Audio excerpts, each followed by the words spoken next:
అసలు సర్వసైన్యాధిపతి అన్నవాడికి ఉండవలసిన మొదటి లక్షణం ఏమిటి? ఎంతమంది ఉండనివ్వండి సైన్యం, ఒకటి ఉడత ఉంటుంది, ఒకటి చీమ ఉంటుంది, ఒకటి కప్పు ఉంటుంది, ఒకటి కోతి ఉంటుంది. అంటే నా ఉద్దేశ్యం ఏమిటంటే బలాబలముల యందు తారతమ్యములు ఉంటాయి. అందరూ ఒక బలం ఉన్న వాళ్ళు ఉండరుగా.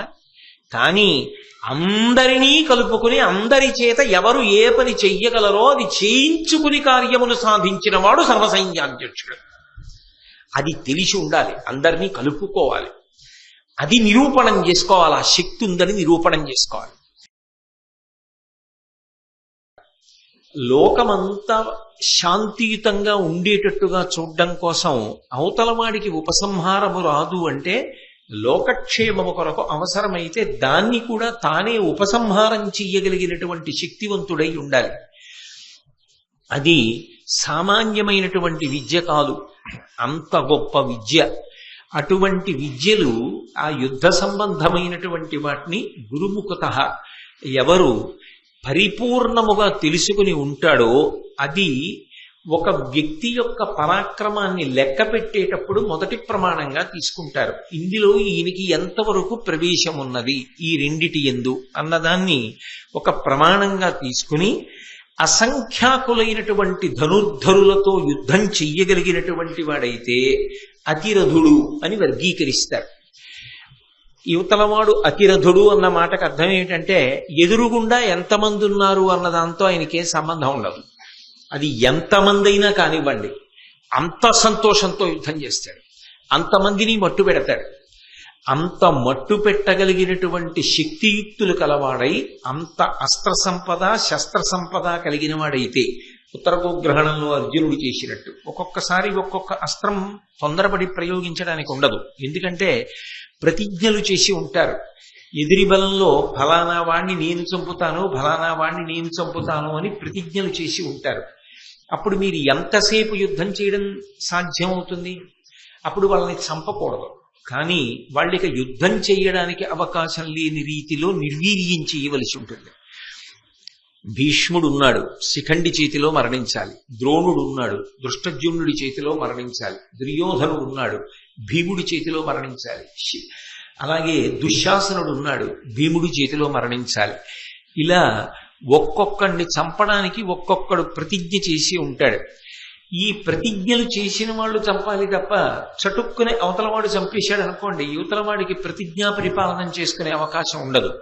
అప్పుడు ఇంతమంది యోధుల్ని చంపడం కుదరదు. కాబట్టి సమ్మోహనాస్త్రం ప్రయోగించి అందరూ కూడా ఒరిగిపోయేటట్టుగా చేసి ఆ మాయలోకి మత్తులోకి జారిపోయేటట్టు చేసి గోవుల్ని మరల్చుకుపోయాడు. ఇన్ని విషయములను తెలిసిన్నవాడై ఉండాలి. దాని కొరకు సత్సంప్రదాయములను పాటించాలి. అపారమైనటువంటి క్రమశిక్షణతో జీవితాన్ని గడపాలి. వీటన్నింటినీ ధరించడానికి కావలసినటువంటి తేజస్సును నిలబెట్టుకోవాలి. ఇంత గొప్పవాడై ఆయన ఎంతమందితో యుద్ధం చెయ్యగలడు అన్న విషయంలో సంఖ్యతో నిమిత్తం లేకుండా ఎంతమందితోనైనా సర్వశాస్త్ర పరిజ్ఞానముతో ధనుర్వేదానికి సంబంధించి అస్త్రశస్త్రముల యందు అటువంటి పరిజ్ఞానంతో అసంఖ్యాకమైన యోధులతో యుద్ధము చెయ్యగలిగిన వాడైతే అటువంటి వాణ్ణి అతిరథుడు అని పిలుస్తారు. మహాభారత యుద్ధ కాలంలో భీష్మాచార్యుల వారు కొంతమందిని అతిరథులుగా గుర్తించాడు. కరోపక్షంలో కొన్ని పేర్లు మీ సంతోషం కోసం చెప్తాను. అంటే ఓ ఇంత గొప్పవాళ్ళా అని తెలుసుకోవడానికి. అందులో దుర్యోధనుడు అతిరథుడు, కృతవర్మ అతిరథుడు, శల్యుడు అతిరథుడు, భూరిశ్రవుడు అతిరథుడు. ద్రోణాచార్యుల వారు అసలు సాటి లేని మేటి. ఆయనతో పోల్చడానికి లోకంలో ఇంకొక వీరుడు లేడు అన్నాడు భీష్మాచార్యుల వారు, అంత గొప్పవాడు. కాబట్టి వీళ్ళందరూ అతిరథులు. ఇక 11,000 మందిని గాని 10,000 మందిని గాని చేతిలో ఆయుధం ఉన్నటువంటి వాళ్ళని, ధనుర్బాణములు ప్రయోగించగలిగినటువంటి వాళ్ళని ఒక్కడే నిలబెట్టగలిగితే, వాళ్లతో యుద్ధం చేసి పడగొట్టగలిగితే, అంటే ఆయన శక్తి ఎదురుగుండా ఉన్న 11,000 మంది ధనుర్ధరులను పడగొట్టగలడు. ఇంతమంది ప్రయోగించినటువంటి అస్త్రములకు జవాబైనటువంటి అస్త్రములను ప్రయోగించగలడు. అంతటి శక్తివంతుడైతే ఆయనని మహారథుడు అని పిలుస్తారు. మహాభారత యుద్ధకాలంలో కొంతమంది, నేను అందరి యొక్క జాబితా చెప్పట్లేదు, కౌరవులలో మహారథుల గురించి చెప్పాడు భీష్ముడు. అందులో సైంధవుడు మహారథుడు. త్రిగత్త దేశాధిపతులు 5 మహారథులు, వాళ్ళని మహారథులు అంటారు. ఇక ఒక్కడితో యుద్ధం చెయ్యగలిగినటువంటి వాడిని రథుడు అని పిలుస్తారు. అయితే ఇక్కడ మీరు ఒకటి గమనించవలసి ఉంటుంది. 10,000 మంది అన్నప్పుడు ఏదో చేతిలో ధనస్సో చేతిలో గదవ పట్టుకున్న వాళ్ళతో యుద్ధం చేయడం గొప్ప, అవతలవాడు 1,00,000 మందితో సమానమైనటువంటి మహాయోధుడితో యుద్ధం చేయడం గొప్ప అంటే ఒక్కొక్కసారి రథుడి స్థాయి పెరుగుతూ ఉంటుంది. అటువంటి ఒకడితో యుద్ధం చెయ్యగలిగిన వాడైతే రథుడు అని పిలుస్తారు. లేదా ఒక్కడితో యుద్ధం చెయ్యగలిగిన వాడు కూడా రథుడే. అవతలవాడు ఒకడు యువతలవాడు ఒకడు ద్వంద్వ యుద్ధంలా చెయ్యగలిగిన రథుడు అంటారు. రథుని కన్నా తక్కువ శక్తి కలిగిన వాడు అనుకోండి, బాహ్యంలో అర్ధరథుడు అని పిలుస్తారు. అంటే ఇంకా అదే అధమాధమం, ఇంకా అంతకన్నా తక్కువ ఉండదు. అధమాధమైనటువంటి శక్తి అంటే ఉన్నవారిలో అసలు యుద్ధానికి వెళ్ళడం సామాన్యమైన విషయం ఏం కాదనుకోండి, అదో చాలా చాలా గొప్ప విషయం. కానీ ఒక్క రథికుడితో తక్కువ శక్తి, అంతకన్నా తక్కువ శక్తితో మాత్రమే పోరాటం చేయగలిగితే అర్ధరథుడు అంటారు. భీష్మాచార్యుల వారు ఈ వర్గీకరణ చేస్తున్నాడు. కౌరవుల వైపు ఎవరెవరు యోధులు, ఏ స్థాయికి వెడతారు, అతిరథుడెవరు, మహారథుడెవరు, సమరథుడెవరు, అర్ధరథుడెవరు, ఇవన్నీ చెప్తున్నాడు. చెప్తూ కర్ణుడి వైపు తిరిగాడు. తిరిగి కర్ణుడి గురించి కర్ణుడితో చెప్పలేదు, కర్ణుడి వంక చూసి దుర్యోధనుడి వంక చూశాడు. చూసి దుర్యోధనుడితో కర్ణుడి గురించి చెప్పాడు. నీకు బ్రెగ్గడయ్యును నియింపు చెలియునై కయ్యంబునకు ఎప్పుడు కాలుద్రవ్వు పాండుపుత్రులతోడి పగకు నిన్నెసగొల్పు కొలువున రజ్జులు పలుకునట్టి రాధాసుతుండు అర్ధరథుడు కుండలములు కవచంబు పోవుట కారణముగా బీరువారినవాడు వీరిడి కృపన్ పెద్ద పరశురాముండు శాపమున వీని అస్త్ర వీర్యంబు చెరచే అట్లవుట వీడు పార్థు మార్కొని మానంబు ప్రాణములను తనకు సొమ్ముగా దక్కించుకొనగలేమి ఎల్లవారికి ఎంతయు తెల్లమధిపా. దుర్యోధనుడి వంక చూసి కర్ణుడి గురించి చెప్పాడు. ఎందుకని? అసలు యుద్ధానికి ఎవరిని చూసుకుని ఎడుతున్నాడు? కర్ణుడిని చూసుకుని ఎడుతున్నాడు. ఆ కర్ణుడి యొక్క పరాక్రమం ఏమిటో, ఆయన స్థాయి ఏమిటో చెప్తూ భీష్మాచార్యుల వారు కర్ణుడితో చెప్పకుండా దుర్యోధనుడితో చెప్పడం,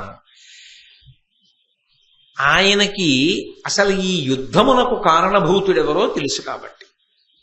ఎవరిని చూసుకుని దుర్యోధనుడు యుద్ధానికి ఎడుతున్నాడో ఆయన బలమేమిటో చెప్తున్నాడు కాబట్టి ఆయన వంకే తిరిగి చెప్పలా, దుర్యోధనుడి వంక తిరిగి చెప్పాడు. అది భీష్ముడి యొక్క దార్శనికత.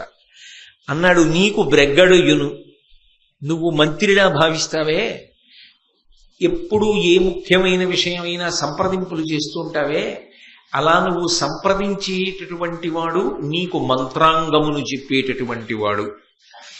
నీకు మంత్రాంగమును చెప్తాడు కాబట్టి నీకు బ్రెగ్గడు అంటే మంత్రి అని. నీకు మంత్రి, మంత్రము అంటే ఆలోచన అని దాని అర్థం. అందుకే ఆలోచన లేకుండా చింతకాయని కొడితే పడుతుందా కింద? చింతకాయ అయినా ఎప్పుడు పడుతుంది? ఎలా కొడితే ఈ చింతకాయ పడుతుందని ఆలోచించి గురి చూసి కొడితే పడుతుంది. అందుకని మంత్రమునకు చింతకాయ పడుతుందన్న మాటకు అర్థం ఏమిటంటే ఆలోచనకు చింతకాయ పడుతుంది అని దాని అర్థం. అంతేగాని దాన్ని ఇంకొక రకంగా అన్వయం చేయమని కాదు. కాబట్టి నీకు బ్రెగ్గడుయును నెయ్యంపు చెలియునై కయ్యంబునకు ఎప్పుడు కాలుద్రవ్వు.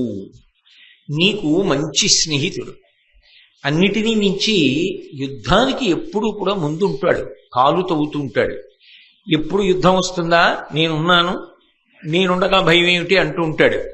అటువంటి వాడు పాండుపుత్రులతోడి పగకు నిన్నెసగొల్పు కొలువున రజ్జులు పలుకునట్టి.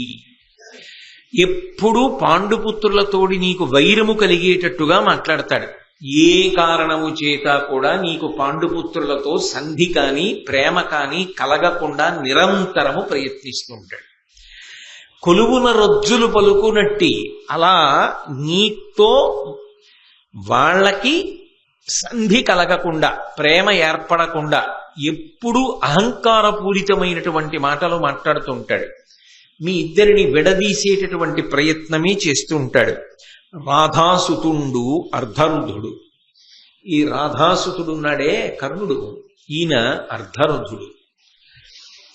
కుండలములు కవచంబు పోగుట కారణముగా బీరువారినవాడు. ఈయనకి సహజంగా కవచకుండలములు ఉన్నాయి. ఆ కారణము చేత అవధ్యుడు, ఎవరి చేత చంపబడడం. కానీ ఆ కవచకుండలములను పోగొట్టుకున్నాడు, ఇచ్చేశాడు. ఇచ్చేసిన కారణం చేత అంత పెద్ద స్థాయి నుండి కిందకి జారిపోయాడు. కాబట్టి ఇప్పుడు అవధ్యుడు అన్న స్థాయిని చెప్పడం కుదరదు. వీరిడి, ఇతనికి బుద్ధి లేదు. బుద్ధి అంటే ఏ విషయంలో ఏది ఎలా నిశ్చయం చేసుకోవాలన్న విషయాన్ని సమగ్రంగా ఆలోచన చెయ్యలేడు. కాబట్టి వీరిడి, బుద్ధి లేనివాడు.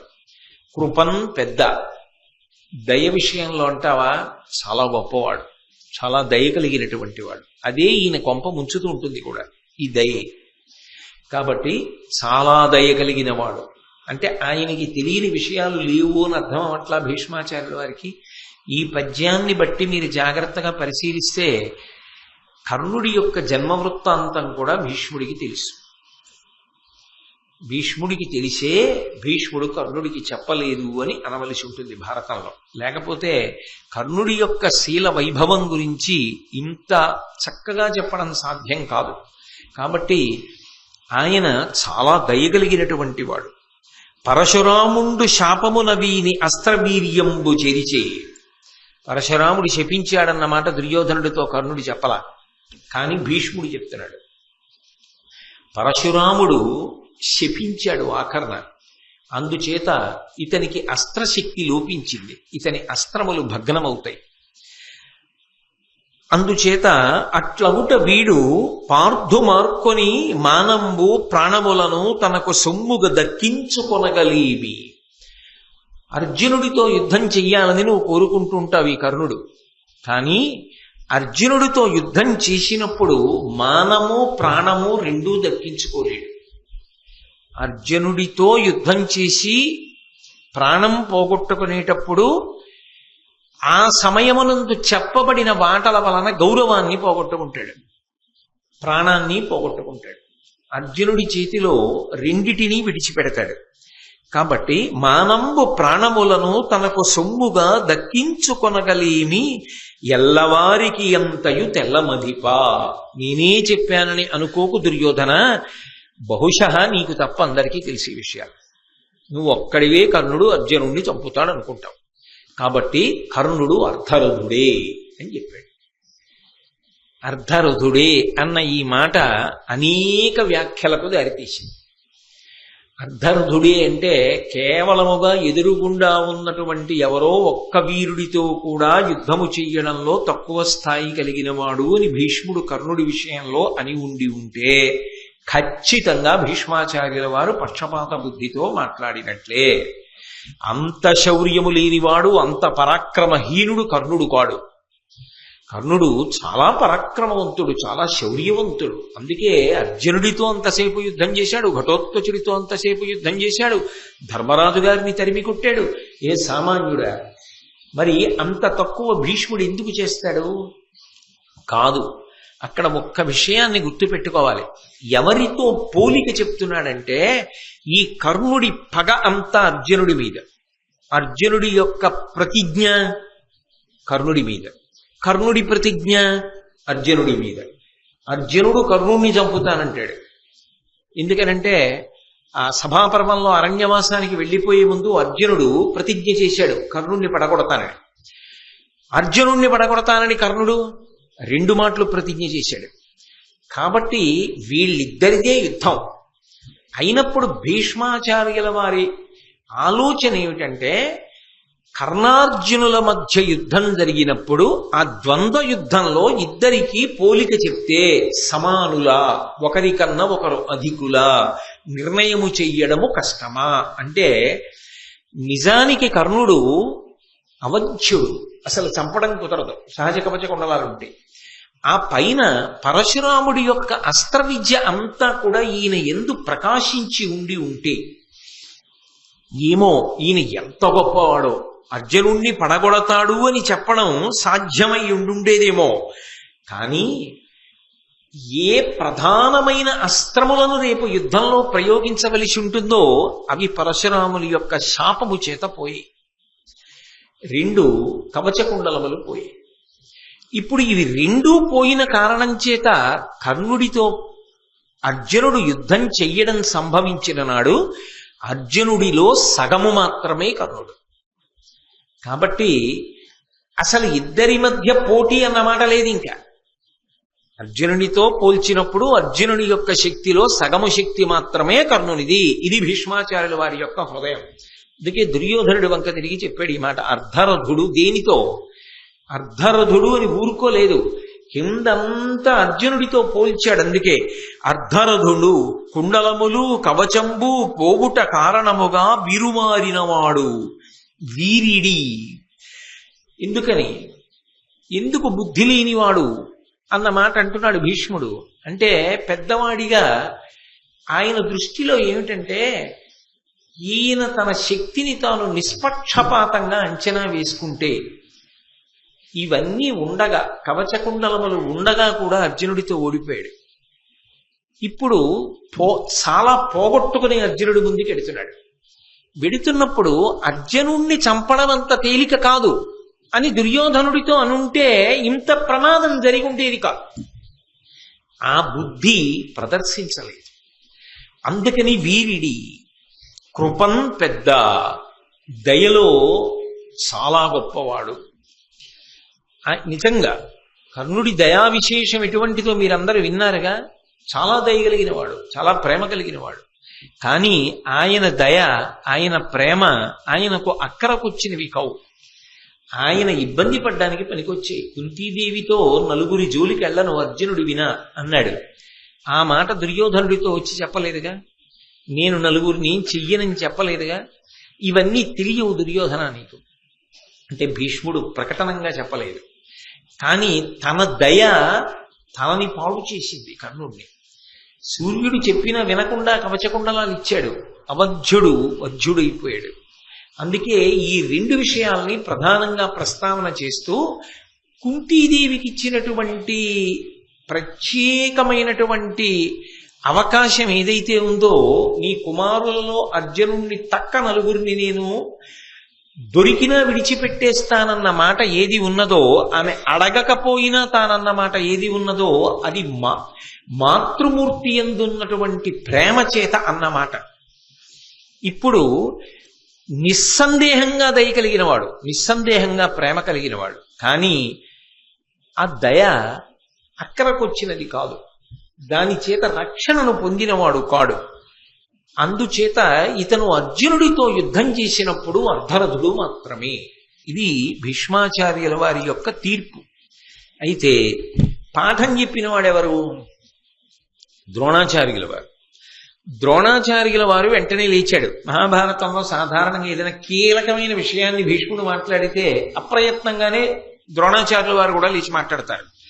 అందుకని ద్రోణుడు అన్నాడు, అనవుడు గురుడు ఇట్లను కర్ణుని చందము మున్ను కడగు రోయడు పారన్ వినుమేమరియుండుంగావున ఈతండర్ధరుదుండవున్ తలపోయన్. ద్రోణాచార్యుల వారు కూడా జరగపోయేటటువంటి యుద్ధాన్ని దృష్టిలో పెట్టుకుని మాట్లాడుతున్నాడు. ఆయన అన్నాడు, కర్ణుని చందము మున్ను కడగు. కర్ణునికి ఉన్నది గొప్ప ఆవేశం. ముందు చాలా తొందరగా వెళ్ళిపోతాడు యుద్ధానికి, చాలా దూకుడుగా ముందుకెళ్ళిపోతాడు. చాలా దూకుడుగా ముందుకెళ్ళిపోయిన తరువాత నిలబడిపోడు. రోయడు పారన్, అవసరమైతే తన మీదకి బాణాలు వచ్చి పడిపోతున్నాయి అనుకుంటే ఎంత తొందరగా ముందుకెళ్ళాడో అంత తొందరగా యుద్ధభూమిని విడిచిపెట్టి పారిపోతాడు. ఇవన్నీ గతంలో జరిగినవే. జరిగిన వాటిని దృష్టిలో పెట్టుకునే మాట్లాడుతున్నారు ద్రోణాచార్యుల వారు. కాబట్టి రోయడు పారన్ వినుమేమరియుండుంగావున ఏదో ఆలోచిస్తూ ఉంటాడు. యుద్ధంలో చాలా జాగ్రత్తగా దృష్టిని దాని మీదే కేంద్రీకరించవలసి ఉంటుంది. కానీ పరాకుగా ఉంటాడు, ఏదో ఆలోచిస్తూ ఉంటాడు. ఆయన కర్మ విధివంచితుడు, దురదృష్టవంతుడు. అందరూ మా అన్నయ్య మా తమ్ముడు అని చెప్పుకుంటారు, ఆయన చెప్పలేడు. ఆయన పైకి ధర్మరాజు దొరుకుతాడు, కానీ కుంతికి ఇచ్చిన మాట గుర్తొస్తుంది, చంపలేడు. నకుల సహదేవులు దొరికినా చంపలేడు. అర్జునుడితో తెగించి యుద్ధానికి ఎడతాడు, తెలుసు చనిపోతానని, తెలుసు దుర్యోధనుడికి ఇచ్చిన మాట నిలబెట్టుకోలేనని. కృష్ణుడితో చెప్పాడు కదా ఈ మాటలు. తనకొచ్చిన శాపముల గురించి తెలుసు, తన గుండెల్లో అగ్నిపర్వతాలు బద్దలవుతూ ఉంటాయి, కానీ అన్నీ సహిస్తూ ఉంటాడు. ఒకడికి ఒక సమస్య అయితేనే ఇబ్బందిగా ఉంటే ఇన్ని సమస్యలు బుద్ధి ఎందు ఉన్నవాడు చాలా బుద్ధి పెట్టి నిశ్చయాత్మకమైనటువంటి బుద్ధితో యుద్ధం చేయడం ఎలా సాధ్యం అవుతుందండి? బహుశా అక్కడ యుద్ధం చేసే వాళ్ళందరిలోకి ఇన్ని పరిమితులు ఉన్నటువంటి వాడు కర్ణుడు ఒక్కడే. ఆయనకి ఇవన్నీ జ్ఞాపకానికి వస్తున్నప్పుడు తను పడిన బాధ, తను పడిన ఆవేదన జ్ఞాపకానికి వస్తున్నప్పుడు తనకెంత ఇబ్బందిగా ఉంటుంది. అంతవరకు ఎందుకండి? యుద్ధభూమికి వెళ్ళిన తరువాత అర్జునుడికి సారథి కృష్ణ భగవానుడు. తెలీదా కర్ణుడికి? సాక్షాత్ పరమేశ్వరుడిని తెలుసు. పరమేశ్వరుడు రథం నడుపుతున్నాడు. తనకి నిజానికి సారథ్యంలో కృష్ణుడితో సమానుడైన తన మనసు గాయపడేటట్టుగా మాట్లాడి ఉన్న అగ్నిహోత్రం చాలక ఎదురుగుండా ఇంకో అగ్నిహోత్రాన్ని పెట్టుకుని యుద్ధం చేశాడు. ఇంకా ఆయనకి బుద్ధి ఎలా నిలబడుతుంది? అసలు ఎలా సాధ్యం అవుతుంది? యుద్ధంలో కర్ణుడికి ఉన్నటువంటి వేరొక పెద్ద ఇబ్బంది ఏమిటంటే, ఎప్పుడూ కర్ణుడు ఎవరితోనో మాటల యుద్ధానికి ఎడతాడు ముందు తన పక్షం వాళ్ళతో. ఆ పైన నిజంగా ఏ అర్జునుడు మీదకు వస్తున్నప్పుడు తన పక్షం వాళ్లే వచ్చి దిప్పి పొడుస్తారు. వస్తున్నాడు, ఇప్పటిదాకా చెప్పావుగా చెయ్యి, ఇప్పుడు నీకు శకునక్కరకి రాడు అంటారు. ఆయనకి ఎదుటి వాళ్ళు ప్రకటనమైన శత్రువులు, ఆయనకి తన వైపు వాళ్ళు అప్రకటిత శత్రువులు. అందుకని ఆయన నిజానికి ఉన్నది ఎప్పుడూ శత్రువుల మధ్యలోనే. అందుకే ఆయన ఆదరింపబడిన వాడు కాడు. భీష్ముడు నన్ను ఆదరించలేదని ఒక భావన.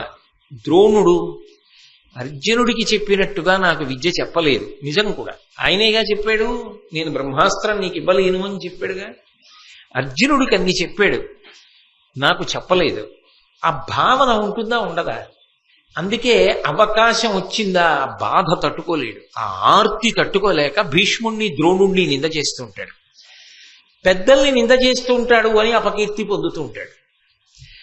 ఆయన ఎదగాలనుకున్నప్పుడు అడ్డొచ్చిన విశేషాల బాధ ఆయన కాకపోతే ఎవడ పడతాడు? బాధ ఆయనది మరి. అందుకే యుద్ధంలో దృష్టి కేంద్రీకరణం చెయ్యలేడు, పరాకుగా ఉంటాడు. కానీ ఇది గురువుగా ద్రోణాచార్యుల వారు అప్పుడు చెప్తున్నాడు, ఈయనకి పరాకు ఉంటుంది యుద్ధంలో. అందుకే అన్ని వేళలా నిలబడడు, ముందు వెడతాడు, తొందరగా పారిపోతాడు. యుద్ధంలో పరాకుగా ఉంటాడు. ఈతండర్ధరదుండవుందలపోయన్, ఈ గుణములు ఉన్నవాడి దగ్గర పరాక్రమమున్నా నిలబడదు. కాబట్టి ఇతడు అర్ధరథుడే అన్నాడు. భీష్ముడు ఆ మాటే, ద్రోణుడు ఆ మాటే. అంటే అర్జునుడిని దృష్టిలో పెట్టుకుని. కానీ అర్జునుడి మీద యుద్ధానికి ఇంకా అటో ఇటో అని వెళ్ళేటప్పుడు ఖచ్చితంగా అర్జునుడిలో నువ్వు సగమే అంటే తను పడిపోవడం నిశ్చయం అయిపోయినట్టే కదా. అది సత్యమే కానివ్వండి, కఠిన సత్యం కదూ, అప్రియమైన సత్యం కదూ, ఆఖరి యుద్ధం కదా అది ఇంకా కర్ణుడికి. అయినప్పుడు అప్పుడు కూడా ఆ మాట పడిన తరువాత అది సత్యమే కావచ్చు, నేను కాదన్ను. భీష్ముడు అసత్యం చెప్పాడనో ద్రోణుడు అసత్యం చెప్పాడనో నేను అంటలేదు. కానీ అది కర్ణుడికి ఆవేశ కారణమైంది. ఇక్కడ ఆవేశం చూపించాలా? ఇంత ఆవేశం చూపించాలా? ఇందులో కొంత సత్యం ఉన్నది కదా. తనకు తాను ప్రశాంతంగా ఆలోచించాడు అనుకోండి, ఈ విషయాలు ఆయనకి కూడా తెలుసు, నిజమే కదా ఒప్పుకోవాలి. కానీ ఆ సమయానికి ఆయన అలా అంగీకరించలేకపోయాడు. అంగీకరించలేక ఆగ్రహంతో మాట్లాడడం మొదలుపెట్టాడు. ఒంటమిని వేని యొంటర మింటరములు పల్కుటుచితమే అర్ధరథుండంటినను ఏమి తక్కువ గంటి చెప్పుమా దీన నీవు కన్నది కలదే. సర్వసైన్యాధిపత్యంలో భీష్మాచార్యులు వారు ఉన్నారు కాబట్టి ఆయన వంక తిరిగి అన్నాడు, కేవలము పగతో మాట్లాడుతున్నావు. ఏమిటి భీష్ముడికి పగ అంటే, కర్ణుడి దృష్టిలో 2 కారణముల వలన పగ. దుర్యోధనుడికి తాను దగ్గర, ఉండవలసినంత దగ్గర భీష్ముడు కాదు. అన్ని విషయాలకి దుర్యోధనుడు కర్ణుడిని సంప్రదిస్తాడు, భీష్ముడిని సంప్రదించాడు. రాజు నాకు సన్నిహితుడని నీకు పగ. రెండవ పగ ఏమిటి? నీ దృష్టిలో అందరూ నీకు మనవలం, నా దృష్టిలో నా ప్రభువు గెలవాలన్నది నా కోరిక. నీకు నీ మనవలందరూ బాగుండాలి కాబట్టి సంధి జరగాలని ఉంటుంది. నాకు సంబంధించినంత వరకు నా ప్రభువు బాగుండాలి కాబట్టి యుద్ధం జరగాలని ఉంటుంది. నేను గెలిచాను, అందుకే యుద్ధం జరుగుతోంది. నేను గెలిచాను, అందుకే నా ప్రభువుకి దగ్గరగానే ఉండి ఇప్పటికీ కూడా నా మీదే ఆధారపడేటట్టు, నన్ను నమ్మేటట్టుగా నేను నా నమ్మకాన్ని నిలబెట్టుకున్నాను. వీడికి నమ్మకం పోలేదే కర్ణుడి మీద అన్నది నీ పగ, నీ అక్కసు. అటు తిప్పాడు. అటు తిప్పి ఒంటమిని లేని యొంటర మింటరములు పల్కుటుచితమే, ఈ పగ నీ మనసులో పెట్టుకున్నావు. పెట్టుకుని అనుచితమైనటువంటి వాక్యములను మాట్లాడుతున్నావు. నేను అర్ధరథుణ్ణి అంటున్నావు. అర్ధరథుండంటినను ఏమి తక్కువ గంటి చెప్పుమా. నేను అర్ధరథుణ్ణి అనడానికి నాకేం తక్కువ చెప్పలేదా భీష్ముడు? చెప్పాడుగా. ఏం తక్కువో చెప్పు అనే కన్నా నువ్వు చెప్పిన తక్కువ తక్కువ కాదని చెప్పమనండి. చెప్పగలడా? ఆయన చెప్పలేడు. ప్రసంగము ఆవేశపూరితం కాబట్టి ఏమి తక్కువ గంటి చెప్పుమా దీన నీవు కన్నది కలదే. దీని వలన నీకు ఏ ప్రయోజనం వస్తుంది? ఇప్పుడు యుద్ధానికి బయలుదేరే ముందు కర్ణుడు అర్ధరథుడు అన్నావు. దీని వలన ఏమైనా ప్రయోజనం జరుగుతుందా? కొత్తగా యుద్ధానికి ప్రయోజనం ఉంటుందా? ఏముండదు. కానీ నీకు మనసులో మాత్రం ఒక అజ్ఞాతమైనటువంటి కోరిక ఉంది. ఏమిటంటే, అమ్మ అలాగా అని దుర్యోధనుడు ఏమైనా మారిపోయి అర్ధరాజ్యం ఇచ్చేస్తాడేమో పాండవులకి. అంతకన్నా ఇంకేమైనా ఉందా? అంటే భీష్ముని యొక్క ప్రసంగమునకు కొన్ని అపోహలను అద్దే ప్రయత్నం చేస్తున్నాడు ఆయన. చేసి నొవబలుకుదు సభలోన జివ్వకొల్లకేను కురుపతి చూచి సహించిపోదు. సురనదీపుత్ర విను నాకు చూడ అర్ధరథుడవగుదీవు లావు బీరంబునరయ. ఎంత పెద్ద మాట అనేశాడంటే, ఆవేశం మనిషి చేత ఎంత మాట అయినా అనిపిస్తుంది కదూ. నొవ్వబలుకుదు సభలోన, ఇంత పెద్ద సభలో నా మనసు బాధపడేటట్లుగా మాట్లాడావు. అంతేకాదు, జివ్వకొల్లకేను గురుపతి చూచి సహించిపోదు. నిజానికి ఈ తారతమ్యం చెప్పి సర్వసైన్యాధ్యక్షంలో ఉన్నవే, నిన్నిక్కడే ముక్కల కింద కొట్టేద్దను, నిన్నిక్కడే ఓడించేద్దను. కానీ ఎప్పటికప్పుడు ఎందుకు ఊరుకుంటుంటానో తెలుసా? నీ ఇష్టం వచ్చినట్లు నువ్వు మాట్లాడుతున్నా ప్రభువు బాధపడతాడు. యుద్ధానికి వెళ్లే ముందు భీష్ముణ్ణి నేనేమైనా చేసేస్తే ఇప్పుడే సర్వసైన్యాధిపతిని చెయ్యగానే నా పక్షంలో వాడే పడగొట్టేశాడు అని బాధపడతాడని వదిలేస్తున్నా. అంత తేలికంటే భీష్ముడిని పడగొట్టన కర్ణుడికి. అంటే ఆవేశం ఉచితానుచితములు మరిచిపోయేటట్టుగా చేస్తుంది. కాబట్టి సురనదీపుత్ర, ఓ గాంగేయుడా, విను నాకు చూడ అర్ధరథుడవగుదీవు. అసలు నిజంగా చెప్పాలంటే నేను చెప్తున్నా, ఎవరి శక్తి ఉంటుంది తెలియక ప్రభువు నీకు సర్వసైన్యాధ్యక్షం కట్టబెట్టాడేమో, కానీ నువ్వే అర్ధరథుడివి. లావు బీరంబునరయ, నీ శక్తిని దృష్టిలో పెట్టుకున్నా, నీ పరాక్రమం దృష్టిలో పెట్టుకున్నా నువ్వు అర్ధరథుడవే, నువ్వు అతిరథుడు కావు. ఎవరు? ఏ భీష్ముడు? ఆయన చరిత్ర ఏమిటి? ఆయన చేసిన యుద్ధం ఏమిటి? ఆయన ముందు ఎవరు నిలబడ్డారు? ఆయనకి విద్య నేర్పినటువంటి పరశురాముడు నిలబడలేకపోయాడు ఆయన ముందు. ఆ పరశురాముడి చేత శాపోపహతుడై అస్త్రములను పోగొట్టుకున్నాడు. బాధాకరమైన విషయమైన సత్యమది. అంబని తీసుకొచ్చినప్పుడు అందరు రాజులను ఓడించిన వాడు భీష్ముడు. పైగా స్వచ్ఛంద మరణము వరమున్నవాడు భీష్ముడు. ఇంత బలవంతుడు. ఇటువంటి వాణ్ణి అసలు నీ లావు బీరము దృష్టిలో పెట్టుకుంటే, నీ శక్తిని పరాక్రమాన్ని దృష్టిలో పెట్టుకుంటే నువ్వే అర్ధరథుడవు, నేను కాదు అన్నది ఆంతరమైనటువంటి విశేషం అని. అంతేకాదు, అసలు సర్వసైన్యాధిపతి అన్నవాడికి ఉండవలసిన మొదటి లక్షణం ఏమిటి? ఎంతమంది ఉండనివ్వండి సైన్యం, ఒకటి ఉడత ఉంటుంది, ఒకటి చీమ ఉంటుంది, ఒకటి కప్పు ఉంటుంది, ఒకటి కోతి ఉంటుంది. అంటే నా ఉద్దేశ్యం ఏమిటంటే, బలాబలముల యందు తారతమ్యములు ఉంటాయి. అందరూ ఒక బలం ఉన్న వాళ్ళు ఉండరుగా. కానీ అందరినీ కలుపుకుని అందరి చేత ఎవరు ఏ పని చెయ్యగలరో అది చేయించుకుని కార్యమును సాధించిన వాడు సర్వసైన్యాధ్యక్షుడు. అది తెలిసి ఉండాలి, అందరినీ కలుపుకోవాలి, అది నిరూపణం చేసుకోవాలి, ఆ శక్తి ఉందని నిరూపణం చేసుకోవాలి. నువ్వేం చేశావు? కర్జము తప్పే నీ ఎదుర కష్టపు మాటలకేలయోర్తురు, ఈ దుర్జనుడైన శాంతనవు దొర్బలమీటిది, ఈతడొక్కడున్ వర్జితుడైననేమి, నృపవర్గము కుందుట యొటబాయునే, అర్జున పక్షపాతి ఇతడాలము మేకుని చెయ్యడుంజుమి. దుర్యోధనుడితో అంటున్నాడు, కర్జము తప్పే, కార్యమంతా పాడైపోయింది ఇలాంటి వాడికి సర్వసైన్యాధ్యక్షం ఇస్తే. నీ ఎదుర కష్టపు మాటలకేలయోర్తురు, ఈ దుర్జనుడైన శాంతనవు దొర్బలమేటిది. నీ ఎదురుగుండానే ఓ దుర్యోధన, వాడు అతిరథుడు, వీడు అర్ధరథుడు, వీడు సమరథుడు, వీడు అతిరథుడు, ఇలా విడదీసి మాట్లాడుతుంటే నిజంగా శక్తి ఉన్నవాడు కూడా ఏమనుకుంటాడు?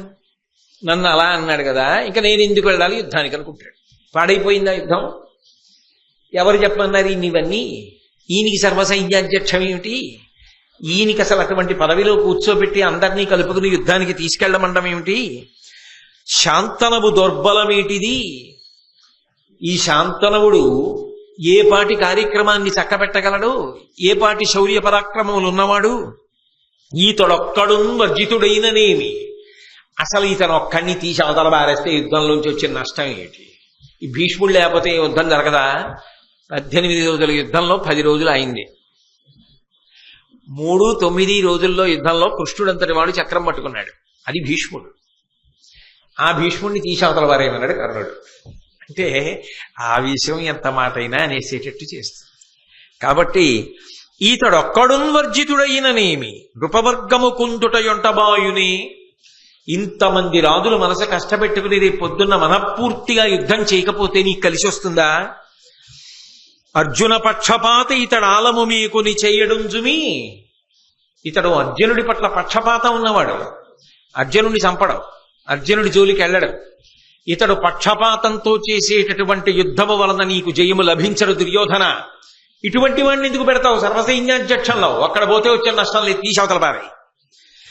చాలా కాలంబు పోవక చతురులైన వృద్ధ జనముల బుద్ధులు విండ్రుగాక, ముదియ మతిదప్పి నోరికి నొదవినట్లు పలుకు వెడగుల మాటలు పడియగుని. లోకంలో వృద్ధులు ఉంటారు, వయసు బాగా పెద్దదైన వాళ్ళు. వాళ్ళు పూజనీయులు, గౌరవనీయులు. ఎందుచేత అంటే వాళ్ళది అనుభవం. ఒక పుస్తకం చదవడానికి, అనుభవం సంపాదించడానికి సముద్రానికి చిన్న చలంకి, చలం అంటే ఏట్లో ఇసుక ఇలా తీస్తే చిన్న నీరు వచ్చి ఉబికి ఏర్పడుతుంది. దీనికి ఉన్నంత తేడా ఉంటుంది. అనుభవము అనుభవమే. అనుభవముతో తుల్యము పుస్తక జ్ఞానము కాదు. ఒక విషయాన్ని అనుభవ పురస్సరంగా నిర్వహించడం అనేటటువంటిది ఎప్పుడూ జీవితంలో గొప్ప విషయం. అందుకే అనుభవమునకు గౌరవము, అనుభవమునకు పెద్దపీట వెయ్యడం ప్రాజ్ఞుల యొక్క లక్షణం. అనుభవము వయస్సుతో పాటు వస్తుంది తప్ప జ్ఞానం వస్తుందేమో, 10 పుస్తకాలు చదివితే పుస్తక జ్ఞానం వస్తుందేమో, అనుభవం మాత్రం వయస్సుతో రావాలి. డక్కాముక్కీలు తింటే రావాలి. కష్టసుఖములు ఒడుదుడుకులు చూసి ఓరిస్తే వచ్చేటటువంటిది. దాన్ని పక్కన పెట్టడానికి, చులకన చేయడానికి వీల్లేదు. కాబట్టి పెద్దరికము ఎప్పుడూ గౌరవనీయమే. వయసులో పెద్దవాడైతే ఏమిటండి అన్న మాట అనడానికి వీల్లేదు. ఆయనకున్న అనుభవముల యందు వాటి ముందు నీ జ్ఞానము సరిపోదు. ఆయన పండినవాడు జీవితంలో, ఆయన మార్గదర్శనం చెయ్యడానికి అర్హులు. కాబట్టి వయస్సులో పెద్దవారికి గౌరవము ఇచ్చి తీరవలసినదే. అయితే కర్ణుడంటాడు, చాలా కాలంబు పోవక చతురులైన వృద్ధజనముల బుద్ధులు విండ్రుగాక.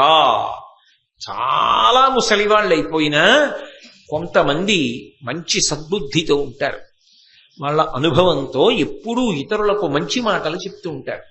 అలా సద్బుద్ధితో మంచి మాటలు చెప్పేవాళ్ళు ఉంటారే, వాళ్ళు ఎంత వృద్ధులైన వారైనా వారిని సేవించి వారి దగ్గరికి వెళ్ళి వారి యొక్క అభిప్రాయాన్ని తెలుసుకుని దానికి అనుగుణంగా మనిషి ప్రవర్తించాలి.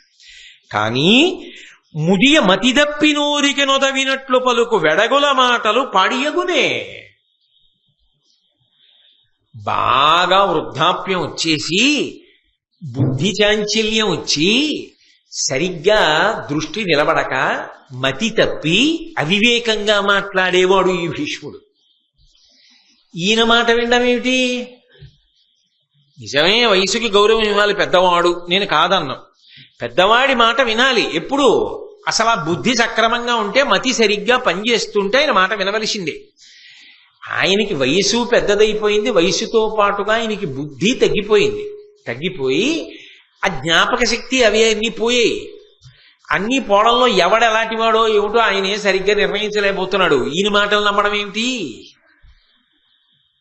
కానీ నేను ఒక్క మాట చెప్తాను, మీరు జ్ఞాపకం పెట్టుకోండి. యథార్థమునకు బాగా వయసు పెద్దదైన లబ్ధప్రతిష్ఠులైనటువంటి వారు చేసినటువంటి పొరపాట్లు కూడా ప్రజల కంట తడిపెట్టిస్తాయి తప్ప ఎప్పుడూ కూడా తప్పుని ఎత్తి చూపించనివ్వవు. ఎందుకని అంటే యువతల వాడు సహృదయంతో దాన్ని అర్థం చేసుకుంటాడు. నేను మీకు ఒక ఉదాహరణ చెప్తాను, అన్నాను కాబట్టి. మహానుభావురాలు ఎంఎస్ సుబ్బలక్ష్మి గారు పెద్దవారు అయిపోయిన తర్వాత ఆవిడ ఒకసారి ఉత్తర భారతదేశంలో బిర్లా గారి ఇంట్లో కచేరీ చేస్తున్నారు. కచేరీ చేస్తూ ఆవిడ మీరా భజన్ పాడుతున్నారు. మీరా భజన్ పాడుతూ ఆవిడ చరణం మరిచిపోయారు. ఆవిడ చరణం అందుకోలేకపోతున్నారని పక్క వాయిద్యాల వాళ్ళు గమనించారు. మళ్ళీ వాయించారు ఆవిడ అందుకోవడానికి, సమయం ఇవ్వడానికి. ఆవిడ మనసులోనే ఒక్కసారి ఆ స్వరాలు వేసి చూసుకున్నారు, జ్ఞాపకం వస్తుందేమో అని. మళ్ళీ పల్లవి పాడారు, అయినా ఆవిడికి జ్ఞాపకం రాలేదు. ఆవిడ పక్కనున్నటువంటి తన కూతురు వరసే ఆ అమ్మాయి వంక చూశారు. ఆ అమ్మాయి కూడా ఆ రోజున జ్ఞాపకం రాలా. ఆ అమ్మాయికి అంతకుముందే అనారోగ్యం చేసింది, అదే ఆ అమ్మాయికి జ్ఞాపకం రాలా. ఆ అమ్మాయి ఇంచుమించుగా చెప్పేసింది, నాకు జ్ఞాపకం రావట్లేదు. ఇంత లబ్ధప్రతిష్ఠురాలైన తల్లి ఒకప్పుడు మీరా భజన్ పాడుతూ చరణం మరిచిపోయారు అన్న విషయం ఆ తడబాటులో తెలిసిపోయింది. తర్వాత జ్ఞాపకం వచ్చింది, వేరే విషయం అనుకోండి. అప్పుడు ఎంఎస్ సుబ్బలక్ష్మి గారికి సంగీతం రాదనేంత సాహసం మీరు చేయగలరా? ఒక్క పొరపాటు జరిగిందని అయోగ్యురాలు అని ముద్ర వేస్తారా? అది సాధ్యమే. నిజానికి పెద్దలైన వారు ఎప్పుడైనా ఏదైనా పొరపాటు చేశారనుకోండి, మహానుభావుడు ఎన్ని చేసినవాడు, ఏదో చిన్న పొరపాటు జరిగింది అన్నది పెద్దరికం పట్ల ఉన్న గౌరవం కదా. నిజానికి భీష్ముడికి మతి తప్పి ఉన్నాడా, శక్తి తప్పి ఉన్నాడా? ఆయన అటువంటి వాడిని ఎంత మాట అన్నాడంటే, వయసులో పెద్దవాళ్ల మాట వినవలసిందే, మతి తప్పిన పెద్దవాడి మాట వినడం ఏమిటి? ఈయన అన్నాడు కదా, మరి బుద్ధి లేనివాడు అన్నాడు కదా. అందుకని బుద్ధి లేనివాడు, మతి తప్పినవాడు, ఆయన మాట వింటావేమిటి దుర్యోధన నువ్వు అని సేనముగమీతడైనన్ భూని మహీశ్వరుడు నీకు పొడిచెదరే దుర్మానియనిగాదే ఇతనితో నడచుట కొల్లనయితి దురమున గధిపా. ఇతను సేనాగ్రనాయకుడై సర్వసైన్యాధిపతి అయి ఈయన యుద్ధభూమిలో సైన్యాన్ని నడిపించడమే జరిగితే ఈ రాజులు ఎవరైనా నీ పక్షాన యుద్ధం చేస్తారా దుర్యోధన? ఎవ్వరూ యుద్ధం చేయరు. కాబట్టి ఈయన్ని ఎందుకు ఉంచుతావు? ఎవరి వరకు ఎందుకు? ఇతను ఆడిన మాటలు చూసి అసహ్యించుకుని నేనే అన్నానుగా, ఈ భీష్ముడు బ్రతికున్నంత కాలం యుద్ధం చేయను అని ప్రతిజ్ఞ చేశానుగా, నా వెనక ఇంకా చాలా మంది బయలుదేరుతారు. ఇంతమంది యుద్ధం చేయకుండా పోవడానికి కారణం ఏమిటి? నీ మీద అభిమానం లేకపోవడం కాదు, ఈయన మాట్లాడిన మాటల వల్ల వస్తున్న ఉపద్రవం. అంత తప్పుని ఎవరి వైపుకి నెట్టాడంటే భీష్మాచార్యుల వారి మీదకి నెట్టాడు. నెట్టి హితుడని నమ్మగాదగునే ఈతని కార్యపు మాటలిట్టివే, పతిదిశ కూర్మివాపుటకు బట్టుగా ఎక్కువ తక్కువంచు ఉన్నతులకు మిదినీషులకు నానగ బల్కుటగాక ఇట్టివారితవులు తండ్రికిన్ సుతులకేమన నేర్తము పెద్దరాజులను. యుద్ధానికెళ్లే ముందు ప్రభువు కార్యాన్ని చూడాలి. ఎవడైనా నేను ఏ ప్రభువు తరపున సైన్యాధిపత్యం వహిస్తున్నాను అన్నది ఆలోచించాలి. అది మానేశాడు. మానేసి తన గొప్పతనం తనేదో వర్గీకరణ చేశాట, రాజుల శక్తులు అంతేట. విచిత్రం ఏంటంటే మిగిలిన వాళ్ళు ఎవరు ఇలా అనలేదు, మిగిలిన వాళ్ళు ఎవరు ఇన్ని మాటలు మాట్లాడలేదు. అదుపు తప్పిపోయి కర్ణుడు ఒక్కడే ఈ మాటలన్నీ అంటున్నాడు. అని ఇలా ఏ సైన్యాన్ని నడిపించాలో ఆ సైన్యంలోనే అభిప్రాయ భేదాలు ఏర్పడేటట్టుగా ప్రవర్తించినటువంటి ఇటువంటి భీష్ముడిని సర్వసైన్యాధిపతిని చేసుకున్న నిన్ను నీ తండ్రిని అనాలి. ధృతరాష్ట్ర మహారాజుకి దుర్యోధన నీకు ఇంతకన్నా గొప్ప మొనగాడు దొరకలేదే సర్వసైన్యాధ్యక్ష పదవికి, ఈయనకి తీసుకెళ్లి సర్వసైన్యాధ్యక్షం కట్టబెట్టావు, ఎంత గొప్పగా మాట్లాడాడో చూసావుగా, ఇక ఎక్కడి నుంచి వస్తుంది గెలుపు రమ్మంటే ఇలాంటి వాడు సర్వసైన్యాధ్యక్షంలో ఉంటే అన్నాడు. భీష్ముడు వెంటనే కర్ణుడి వంక తిరిగి అన్నాడు, నా పౌరుషం ఏమిటో నా ప్రతాపం ఏమిటో నీ గురువు పరశురాముణ్ణి వెళ్ళడుగు, ఆయన చెప్తాడన్నాడు. చాలదా ఒక్క మాట?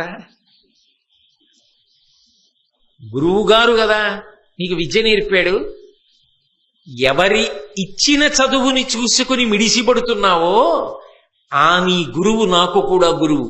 కానీ ఆ గురువు నన్ను ఒకనాడు యుద్ధంలో ఓడించలేకపోయాడు, నా చేత ఓడిపోయినవాడు. అంటే నేను అది తక్కువ చేసి అంటలేదు, నా పరాక్రమం ఏమిటో నాతో యుద్ధం చేసిన మీ గురువు గారికి తెలుసు, ఆయన వెళ్ళి అడుగు భీష్ముడు ఇటువంటి వాడని. రేపు నేను యుద్ధం చేస్తా, నేను యుద్ధం చేసినప్పుడు వచ్చి చూడు, నా వయసు ఏమిటో నా పరాక్రమం ఏమిటో రెండింటికి సంబంధం ఉందో లేదో తెలుస్తుంది. బయట కూర్చుని మాట్లాడడం కాదు, యుద్ధం చెయ్యి. నేను పడిపోయాక యుద్ధం చేస్తానన్నావుగా, నేను పడిపోయిన తరువాత ఎన్నాళ్ళు యుద్ధం చేస్తావో చూస్తా, ఎంతమందిని పడగొడతావో చూస్తా, ఎంతమంది నీ కళ్ళ ముందు పడిపోతుంటే నువ్వు రక్షించలేకపోయావో చూస్తా. అంపశయ్యి మీద అక్కడే ఉంటా. ఎందుకనంటే నేను పడిపోయినా నేను శరీరం వదలాలనుకునే వరకు వదలను, అన్నీ వింటూ ఉంటా. నువ్వు ఎంత పొడిచావో, పొడిచడం అంటే యుద్ధం, ఎంత యుద్ధం అదే మాట వాడారు కూడా కదూ, భారతంలోనే వాడారు. కాబట్టి నువ్వు ఎంత యుద్ధం చేస్తావో నాకు తెలియనిది కాదు. కాబట్టి ఇప్పుడు మాటలు ఎందుకు, ఎదర చర్యలే ఉన్నాయిగా, అప్పుడు లెక్క తేల్చుకుందాంలే. నిజానికి భీష్మ హృదయాన్ని పట్టుకుని ఉంటే కర్ణుడు ఇంత తొందరపడిపోయేవాడా అన్నది అనుమానం. ఎందుకంటే మళ్ళీ ఇంకొకసారి మాట్లాడతాడు భీష్ముడు కర్ణుడి గురించి. అప్పుడు కూడా చెప్తాడు కర్ణుడు ఎటువంటి వాడో చెప్తాడు. చెప్పినప్పుడు భీష్ముడికి నిజంగా పరమ తక్కువ చేసి కర్ణుడి గురించి మాట్లాడాలన్న ఉద్దేశ్యం లేదు అన్నది స్పష్టం అవుతుంది. తొందరపడిపోయి భీష్మాచార్యుల వారిని ఇన్ని నిందావాక్యములు పలికించాడు. అది తనకి అర్థమైన కారణము చేత, ఉన్న ఒత్తిడి చేత, తాను పొందిన అవస్థ చేత, ఇన్ని కారణముల చేత కర్ణుడు అలా తొందరపడిపోయాడు. ఆ స్థానంలో అంతకన్నా ఎవరైనా నిగ్రహించుకోగలరా అంటే అది వారి సమర్థత మీద ఆధారపడి ఉంటుంది. ఇన్ని మాటలని సరే, యుద్ధం ప్రారంభమైంది, యుద్ధం నడుస్తోంది. భీష్ముడు సర్వసైన్యాధిపత్యంలో ఉండగా కర్ణుడు యుద్ధం చెయ్యడు. ఈలోగా 10 రోజుల యుద్ధం తర్వాత భీష్మాచార్యుల వారు పడిపోయారు. పడిపోవడం అంటే శిఖండివి అడ్డుపెట్టి అర్జునుడు వేసిన బాణములకు అంపశయ్య మీద పడిపోయాడు ఆయన. ఇక యుద్ధం చెయ్యడు. ద్రోణాచార్యుల వారికి సర్వసైన్యాధిపత్యం ఇచ్చారు. ద్రోణాచార్యుల వారికి సర్వసైన్యాధిపత్యం ఇచ్చిన తర్వాత 3వ రోజు యుద్ధం జరుగుతోంది. ఆ 3వ రోజు యుద్ధం జరుగుతున్నప్పుడు ఒక విశేషం జరిగింది. అభిమన్యుడితో యుద్ధం చేయాల్సి వచ్చింది, అర్జునుడితో కాదు. మీరు బాగా పట్టుకోవాలి. అర్జునుడితో కాదు, యుద్ధము అభిమన్యుడితో. అర్జునుడు యుద్ధం చేస్తున్నప్పుడు పక్కన ధర్మజ భీమ నకుల సహదేవులు ఉంటారు. అభిమన్యుడు యుద్ధం చేస్తున్నప్పుడు తండ్రి అర్జునుడు లేడు, ధర్మరాజు భీముడు నకులుడు సహదేవుడు లేరు. ఎందుకంటే సైంధవుడు అడ్డుపడ్డాడు. అటువంటప్పుడు యుద్ధం చేశాడు. అటువంటి యుద్ధంలో అభిమన్యుణ్ణి కర్ణుడు ఓడించాడా, పడగొట్టగలిగాడా? అదొక పెద్ద అగ్ని పరీక్షే కర్ణుడి జీవితానికి. ఎందుచేత అంటే మహాభారతాన్ని బాగా అధ్యయనం చేసినటువంటి పెద్దలు, దాన్ని సారాన్ని బాగా వంట పట్టించుకున్న పెద్దలు ఒక మాట అంటారు. అభిమన్యు అన్న పేరు రావడానికి కారణం ఏంటంటే శత్రువుల పట్ల అంత కోపంతో ఉంటాడు. అలాగే ఆయన తన పరాక్రమము తాను ప్రదర్శించేటప్పుడు అంత ఉత్సాహంగా ఉంటాడు. రెండు గొప్ప లక్షణములు కలబోయబడినటువంటి వ్యక్తి కాబట్టి అభిమన్యు అని పేరు. మహాభారతంలో మీరు చాలా జాగ్రత్తగా పరిశీలనం చేస్తే ఒకే ఒక్క వ్యక్తి యందు మీకు ధర్మరాజు గారు, భీముడు, అర్జునుడు, నకులుడు, సహదేవుడు ఐదుగురి యొక్క లక్షణములు కనపడడానికి అవకాశం ఉంటుంది. అభిమన్యుడు అయితే అక్కడ రక్త సంబంధం ఒకటి ఉంది. పెద్దనాన్నగారి పోలిక వచ్చింది, ఇంకో చిన్న పెద్దనాన్నగారి పోలిక వచ్చింది, భీముడి పోలిక, నాన్నగారి పోలిక వచ్చింది, బాబాయిల పోలిక వచ్చింది అనొచ్చు. కానీ ఒక అద్భుతమైన పోలిక ఇంకొకటి వచ్చింది ఆయనకి. ఎవరిది? ఎలా అవకాశం? కృష్ణ పరమాత్మ పోలిక వచ్చింది. ఎందుకో తెలుసా? మేనమామ. పిల్లలకి మేనమామ పోలికలు కాస్త తొందరగా వస్తాయంటారు.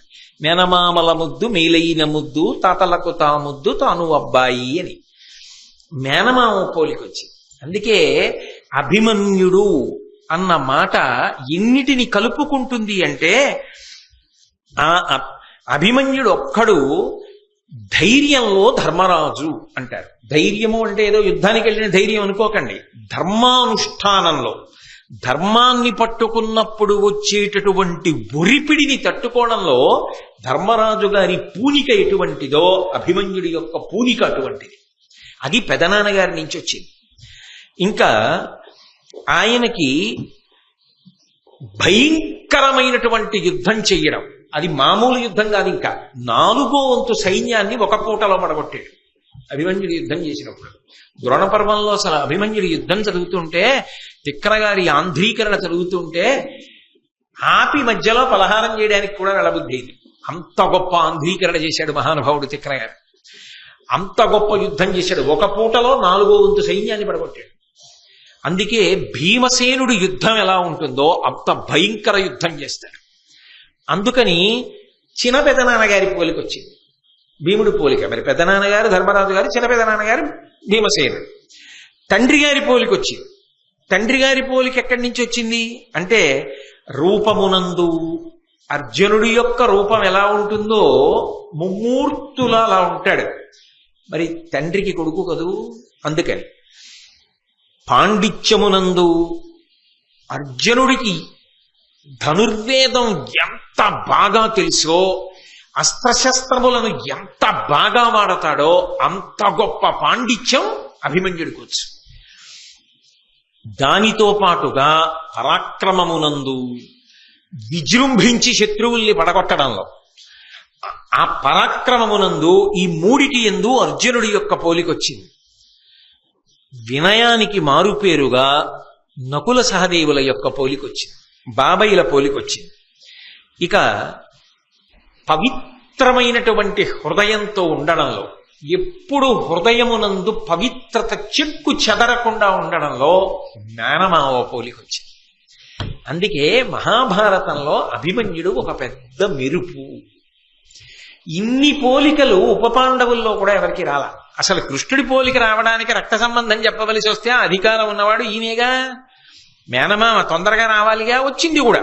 ఒక్కొక్కడికి మేనమామ పోలిక రాకపోవచ్చు, మేనమామ చాలా గొప్పవాడు అవ్వచ్చు, అయినా రావాలని ఉంది, అదే శాస్త్రం. ఆ మేనలుడికి తప్పకుండా వచ్చి ఉండాలని రాకపోవచ్చు. కానీ ఈయనకి ఏమైందంటే అందరి ఉత్తమ గుణాలు పుచ్చుకున్నాడు, అందరి ఉత్తమ గుణాలు పుచ్చుకున్నాడు, అంత గొప్పవాడు. అటువంటి అభిమన్యుడు యుద్ధానికి వచ్చాడు. ఎందుకు వచ్చాడు? అది కూడా ఒక ఆశ్చర్యం. 3వ రోజు అర్జునుడు దూరంగా ఉన్నాడని తెలిసే పద్మవ్యూహాన్ని రచించాడు గురుడు ద్రోణాచార్యుల వారు. పద్మవ్యూహంలోకి ప్రవేశించడం ధర్మరాజుకి కాని, భీముడికి కాని, నకులుడికి కాని, సహదేవుడికి కాని ఎవ్వరికీ తెలియదు. అది తెలిసున్నది ఎవరికి? నలుగురికి తెలుసు. 1 శ్రీకృష్ణ పరమాత్మకి తెలుసు, 2 అర్జునుడికి తెలుసు, 3 కృష్ణుని యొక్క కుమారుడు ప్రద్యుమ్నుడికి తెలుసు, 4 అర్జునుడి దగ్గర ఉపదేశం పొందాడు కాబట్టి అభిమన్యుడికి తెలుసు. అభిమన్యుడు లోపలికి వెళ్ళగలడు కానీ బయటికి రావడం రాదు. ఎలా పద్మవ్యూహాన్ని భేదించడం? అర్జునుడు దూరంగా ఉన్నాడు యుద్ధంలో. అందుకని ధర్మరాజు అభిమన్యుడిని అడిగాడు, నాయనా నిన్ను పంపకూడదు పిల్లవాడివి, కానీ పద్మవ్యూహాన్ని భేదించగలవా అన్నాడు. అబ్బా పెద్దనాన్నగారు, ఎన్నాళ్లకండి ఇంత గొప్ప అవకాశం! ఇవాళ నా ప్రతాపం విని మా నాన్నగారు పొంగిపోవాలి, నా ప్రతాపం చూసి గురువు గారు పరవశించిపోవాలి ద్రోణాచార్యుల వారు. అలా యుద్ధం చేస్తా. బయటికి రావడం రాదు, కానీ లోపలికి వెళ్ళిన తర్వాత ఎందుకు రాను? పిరికితనం లేదు ఆయనకి. ఇంతమందిని పడగొట్టొస్తా కాబట్టి పద్మవ్యూహాన్ని భేదిస్తానని బయలుదేరాడు. ఆయన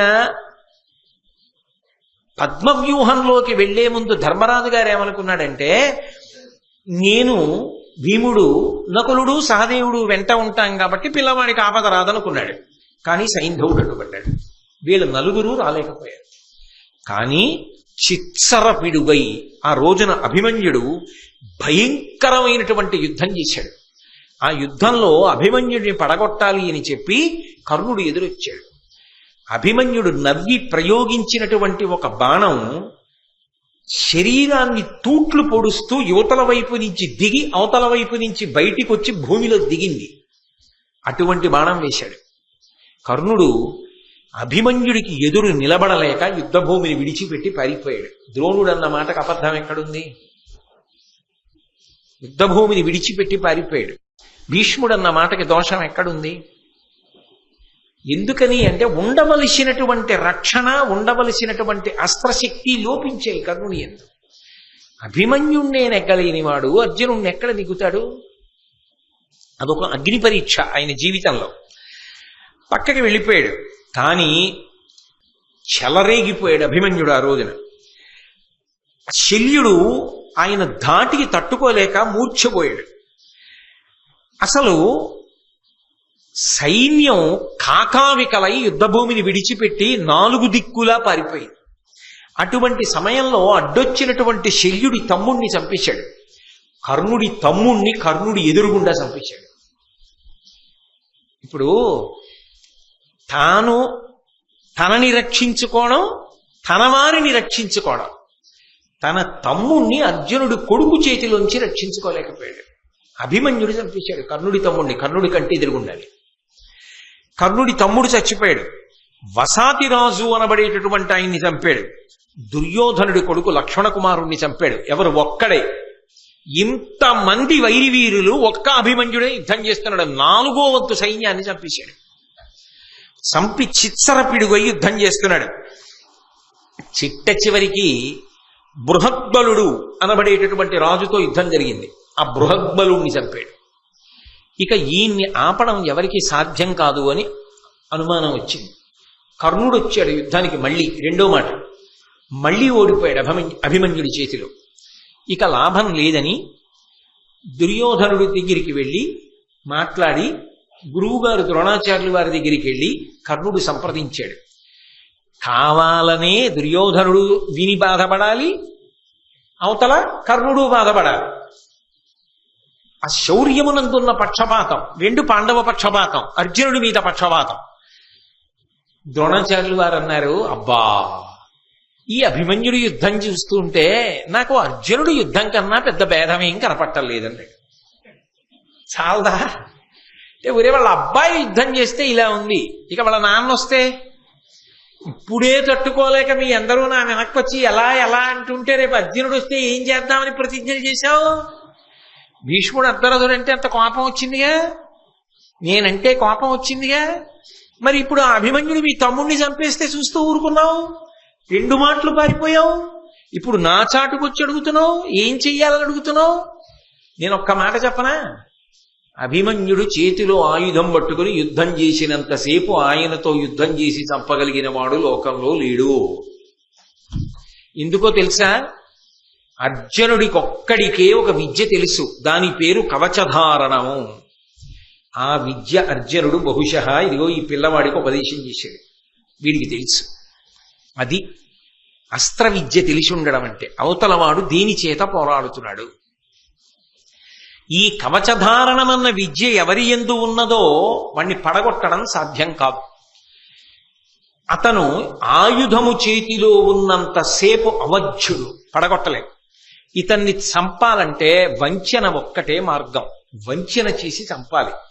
వంచన చేద్దామా అని అడిగాడు. అందరికన్నా ముందుకొచ్చిన వాడు కర్ణుడే. తిలాపాపం తలా పిడికెడు. మత్స పడిందా లేదా?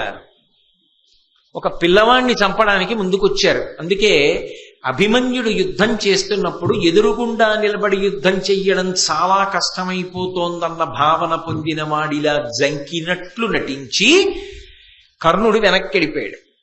అభిమన్యుడికి వెనక్కి వెళ్ళిపోయాడు కాబట్టి వెనక నుంచి బాణం వెయ్యడు అన్న ఉద్దేశ్యంతో కర్ణుడు వెళ్ళిపోయాడు అని చెప్పి అభిమన్యుడు ఊరుకున్నాడు కర్ణుడి విషయాన్ని.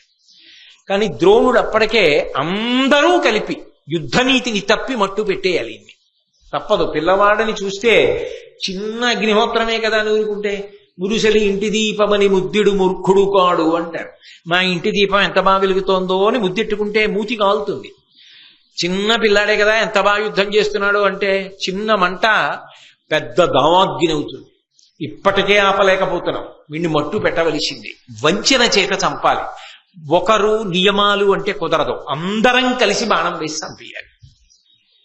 దానికి ముందు పునాది వేసిన వాడు కర్ణుడు. అందుకే అభిమన్యుడు వెనక్కి వెళ్ళాడు. వెనక్కి వెళ్ళి వెనక నుంచి బాణం వేసి అభిమన్యుడి చేతిలో ఉన్నటువంటి ధనస్సు ముక్కలైపోయేటట్టుగా చేశాడు. ఎప్పుడైతే విల్లు విరిగిపోయిందో అభిమన్యుడు ఇంకొక విల్లు అందుకోవడానికి అవకాశం ఇవ్వాల. అందరూ కలిపి చుట్టుముట్టేశారు. చుట్టుముట్టి ద్రోణాచార్యుల వారు గుర్రాలు పడగొట్టేశాడు. కృపాచార్యుల వారు సారథిని పడగొట్టేశాడు. శకుని, కృతవర్మ, శల్యుడు, బాహ్లికుడు, అశ్వత్థామ వీళ్ళు గుండ్రంగా చుట్టుముట్టి అందరూ కలిపి బాణాలు వేసేశారు. వేసేసేటప్పటికి రథంలోంచి కింద పడిపోయాడు. కింద పడిపోతే ఆయన ఏం ఊరుకోలేదు. కత్తి పటకా చేతిలో పట్టుకుని పలకాను ఈ రెండిటితోటి ఆయన ఆకాశానికి ఎగిరాడు. ఎగిరి ఎవరి మీద పడతాడో ఇప్పుడు ఆ కత్తి అట్టుకుని అందరూ హడిలిపోయారు. ఆ కత్తి పలక కూడా చేతిలో ఉన్న ఈయనతో యుద్ధం చెయ్యలేవని నిర్ణయానికి వచ్చేసినటువంటి కర్ణద్రోణులు, ద్రోణాచార్యుల వారేమో బాణప్రయోగం చేసి ఆయన కిందకి దిగుతున్నప్పుడు కత్తి విరగొట్టేశాడు. కర్ణుడు బాణం వేసి పలక పలకల కొట్టేశాడు. చేతిలో ఆ పలక కత్తి కూడా లేవు. ఇప్పుడు ఆ విరిగిపోయినటువంటి రథానికి ఉన్న ఒక చక్రాన్ని తీసుకున్నాడు.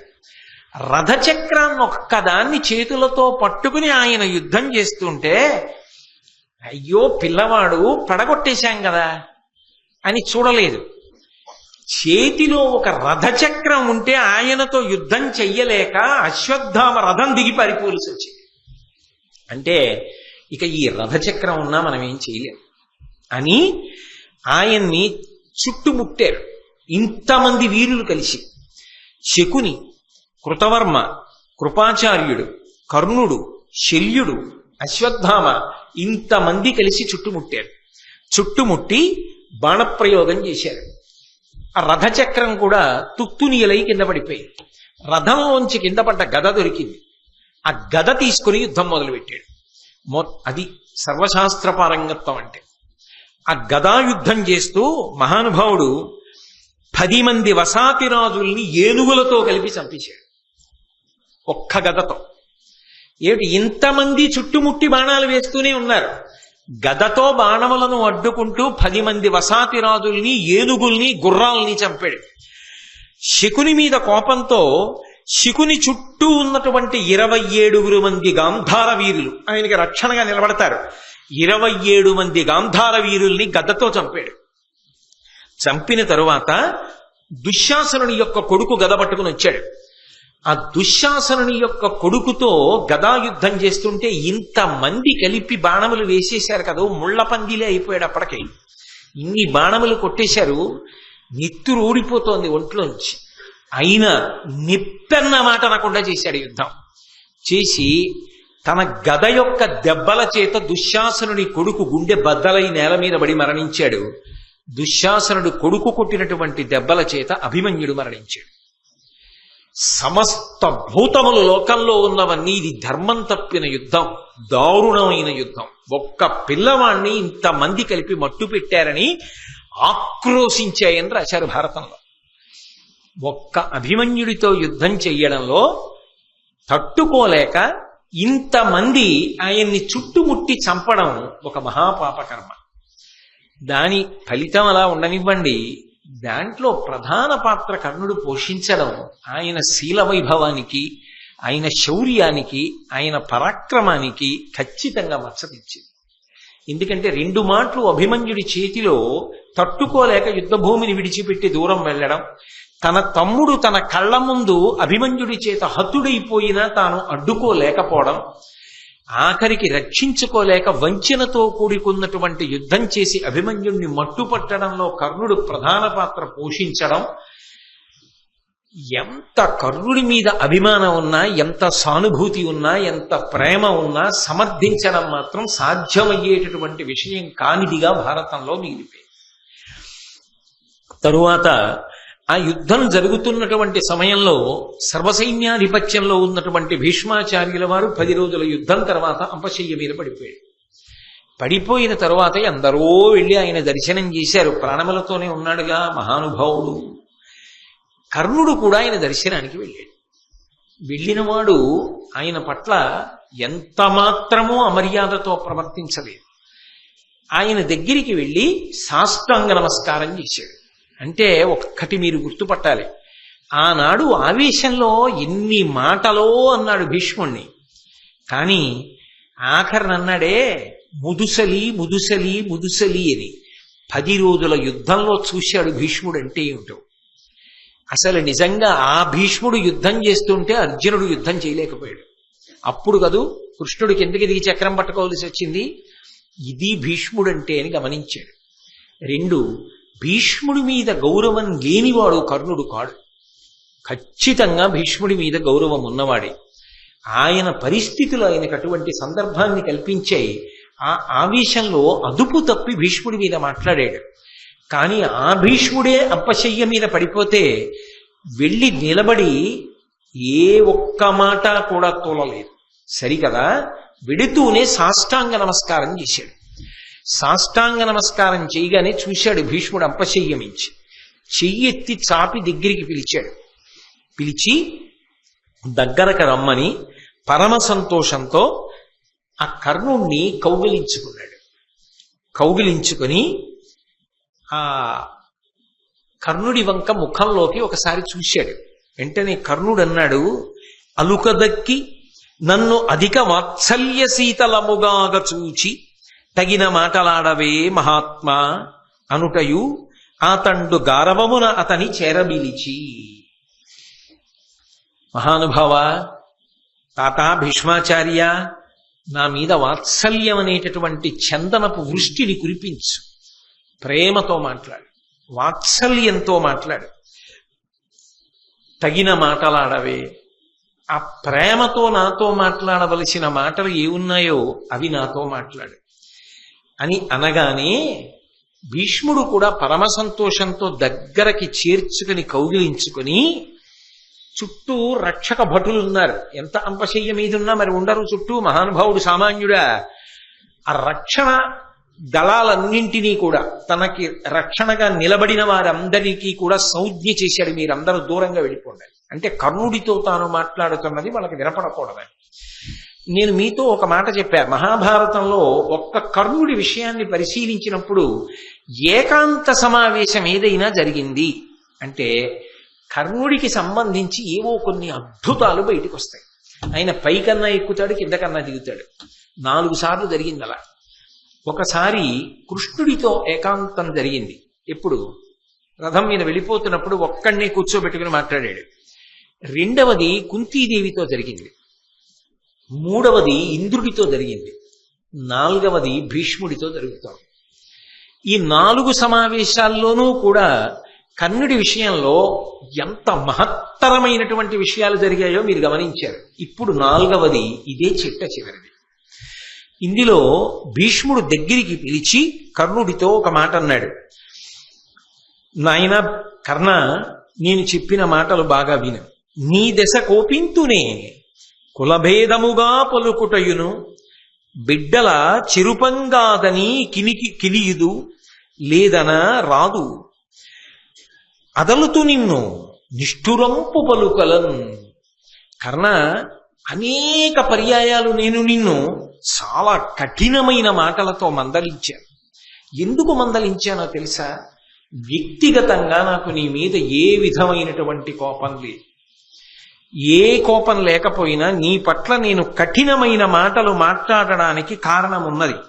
ఏ కారణము అంటే, నువ్వు మాట్లాడిన మాటలన్నీ కూడా కురుపాండవుల మధ్య సఖ్యతను పోగొట్టడానికి, వాళ్ళ మధ్య వైరిభావం కల్పించడానికి మాత్రమే పనికొచ్చాయి. దాని వలన వంశమంతా నశించిపోతుంది. ఇంత వంశక్షయానికి నువ్వే కారణమవుతున్నావు. నువ్వు చేస్తున్న దాని వల్ల ఇంత పెద్ద ఇబ్బంది జరగబోతోందన్న ఉద్దేశ్యంతో, నువ్వు మారితే యుద్ధం జరగదన్న ఉద్దేశ్యంతో నీతో కఠినంగా మాట్లాడేవాడిని.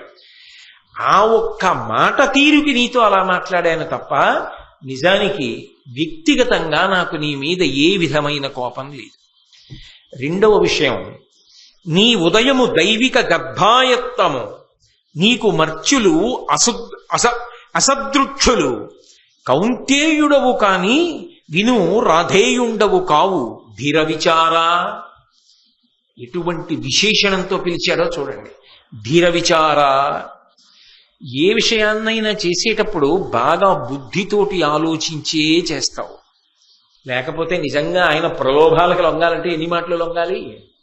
బుద్ధితో విచారించి నిర్ణయించుకోగలిగినటువంటి శక్తి కలిగిన వాడా, నీ ఉదయము దైవిక గర్భాయత్తము, యథార్థమునకు నువ్వు దైవాంశయందు వచ్చినటువంటి వాడివి. సూర్యుని యొక్క అనుగ్రహ శక్తి చేత ఈ లోకంలోకి వచ్చావు. నీకు మర్చులు అసదృక్షులు. ఇక్కడ చెప్తున్నాడు, తనని తక్కువ చేశాడు అని అనుకున్నాడు కర్ణుడు.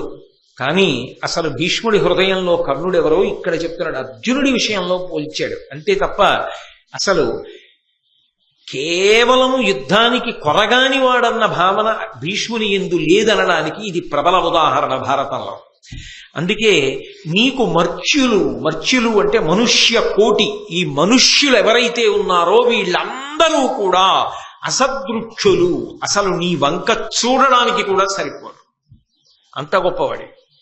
కానీ నాయన, నువ్వు అధర్మపక్షం వైపుకున్నావు. అందుకే నీ శక్తి సన్నగిల్లిపోతోంది. సంగదోషం. దుర్యోధనుడి వైపు ఉండగా నువ్వు గెలిచే అవకాశం ఉండదు. ఎందుకంటే ధర్మము నిన్ను గెలువనివ్వదు, ధర్మము నిన్ను రాణించనివ్వదు.